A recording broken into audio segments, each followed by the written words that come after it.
Baik, saya akan menjelaskan tentang studi kasus yang telah kami buat yang berjudul Gangguan Mata Akibat Faktor Kerja.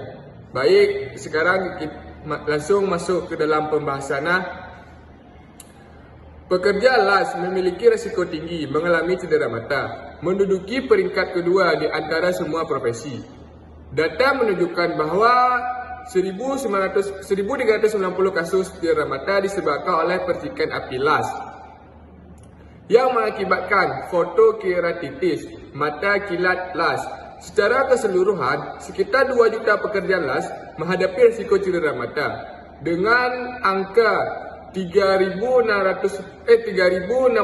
kasus yang mengakibatkan hilangnya 1,400 hari kerja.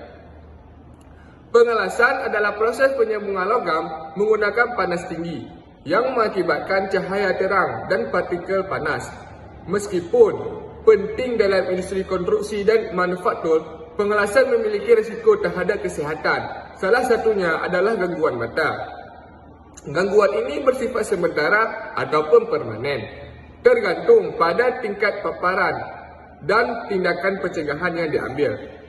Tukang las, rumahan atau pekerja pabrik di bagian pengelasan adalah bagian pekerja yang sangat rawan terhadap gangguan mata karena organ ini sangat rentan terhadap sinar UV atau kilatan cahaya las dan percikan besi.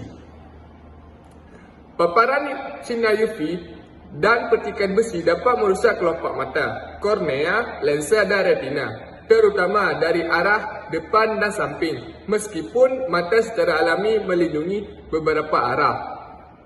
Gangguan mata yang biasanya dialami pekerja las iaitu penglihatan buram, mata merah, gatal atau perih, mata bengkak, sakit kepala di atas mata, sensasi seperti ada pasir atau kelilipan di mata, mata berair atau terasa sakit, katarak dan mata terpercik api las listrik. Baik, saya akan melanjutkan pembahasannya. Jenis gangguan mata pengelasan. Satu adalah fotokeratitis atau mata las. Fotokeratitis juga dikenal sebagai mata las atau mata busur. Adalah kondisi mata yang menyakitkan disebabkan oleh paparan ultraviolet. Kondisi ini mirip dengan sengatan matahari pada kulit, tetapi terjadi pada mata. Gejalanya ada mata merah, nyeri hebat, sensitif bakar dan sensitif terhadap cahaya. Bisa kita lihat pada gambar, daerah sekitar daerah mata akan mengakibatkan kemerahan atau iritasi. Pandangan kabur, gejala biasanya muncul beberapa jam setelah paparan dan bisa sembuh pada waktu 24 sampai 48 jam atau sama dengan 2 hari. Kedua, ada iritasi dan luka fisik. Partikel logam panas atau percikan api dari proses pengelasan dapat masuk ke mata dan menyebabkan luka pada kornea, infeksi dan pendarahan konjungtiva. Yang ketiga, ada katarak. Katarak, penyakit ini yang sering disebabkan oleh pengelasan. Katarak adalah kondisi mata di mana lensa mata menjadi keruh, menyebabkan penglihatan kabur atau buram. Lensa mata yang sehat adalah transparan, memungkinkan cahaya masuk dan difokuskan kepada retina untuk penglihatan yang jelas. Namun, pada penderita katarak, protein pada lensa mata mulai menggumpal dan mengganggu fokus cahaya, sehingga penglihatan menjadi terganggu. Pada gambar ini, kornea pada manusia normal akan berwarna hitam dan transparan, tetapi pada penyakit katarak akan berwarna putih. Akhir ada degenerasi retina, adalah kerosakan atau penurunan fungsi retina, lapisan tipis di bahagian belakang mata yang berperan penting dalam penglihatan. Kondisi ini bisa disebabkan oleh berbagai faktor sebagai genetik, penuaan atau penyakit. Degenerasi retina dapat menyebabkan berbagai gangguan penglihatan, mulai dari penglihatan kabur hingga kebutaan. Cahaya biru inframerah dari pengelasan dapat menyebabkan kerusakan pada retina dan jaga panjang, terutama jika menggunakan pelindung mata yang sesuai. Seperti pada gambar, pada bagian belakang akan mengalami kekuningan atau kekeruhan. Baik, ada yang kedua, pencegahan gangguan mata saat pengelasan.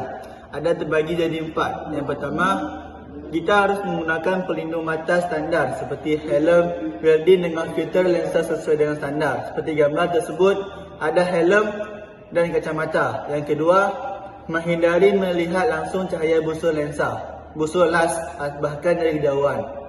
Yang ketiga, menggunakan kacamata pengaman tambahan saat mengamplas, memotong logam atau membersihkan area las seperti gambar tersebut.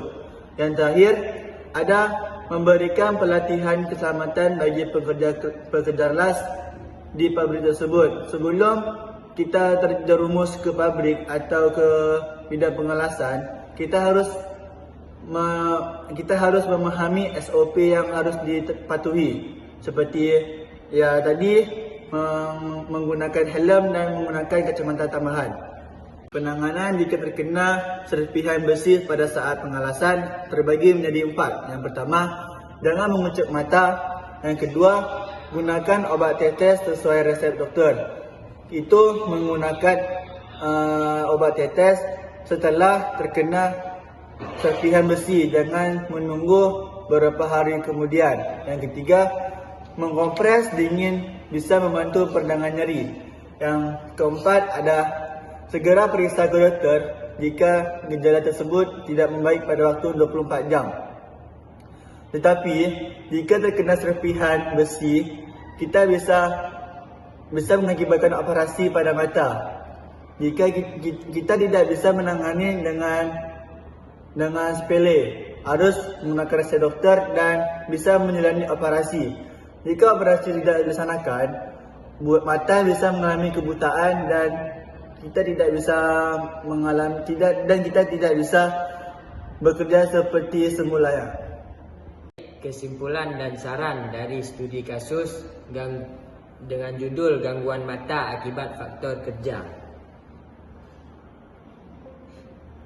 Kesimpulan dan saran, gangguan pada mata akibat faktor kerja dapat dicegah dan dikendalikan dengan identifikasi risiko yang tepat, penerapan standar keselamatan kerja, dan peningkatan kesadaran pekerja akan pentingnya perlindungan mata.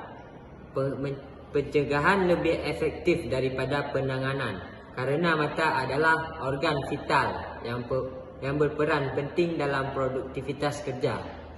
Pencegahan gangguan mata akibat faktor kerja membutuhkan pendekatan menyeluruh, mulai dari perbaikan lingkungan kerja dan penyediaan APD, alat pelindungan diri yang lengkap hingga meningkatkan kesadaran pekerja akan keselamatan. Penerapan saran-saran ini diharapkan dapat menciptakan lingkungan kerja yang lebih aman dan mendukung kesihatan pada jangka panjang. Sekian dari kelompok kami, hanya ini yang bisa kami sampaikan. Lebih dan kurang mohon maaf. Assalamualaikum warahmatullahi wabarakatuh.